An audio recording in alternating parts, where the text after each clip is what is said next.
Good morning, happy Thursday. It is day 3 of our install down here in Arizona. I just wanted to give everyone a quick update and kind of show you how everything ties together, what all we've been putting together here, and kind of how we help tie the whole solution together when we get on site for the install. But just real quick, the inside of our C1D2 space. So this is a pre-existing space. We didn't install the room itself, but obviously after the fact, you know, a lot of situations are like this where we have to help and figure out a way to customize our skid to get it into a certain space. So this is definitely an example of that. But this particular solution incorporates 2 skids, our EES-X-144 that has automated ethanol chilling, centrifuge extraction, and filtration.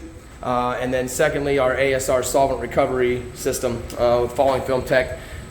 We have these in different sizes, but this one pairs well with this system. But just to give you guys kind of an idea, you know, we've tied in both of our ultra low temp chiller lines coming in from the outside. All the piping got ran yesterday. Same thing for the chiller that's supporting the solvent recovery system.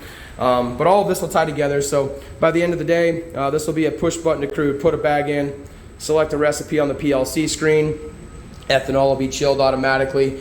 Extraction will happen. It'll be pumped through your filtration unit and over into solvent recovery, ultimately leaving you with an oil that needs to be decarbed. For this solution, they didn't need the decarb attachment there at the end, but this will all tie in directly to an adjacent room that houses all the ancillary skids. So I'm just going to pop over there real fast and see, or I can show you guys what that looks like and how it all ties together. The adjacent room that houses the main electrical control box and the ancillary skid to support the falling film. You know, when we say a turnkey system, we mean it literally incorporates every paint.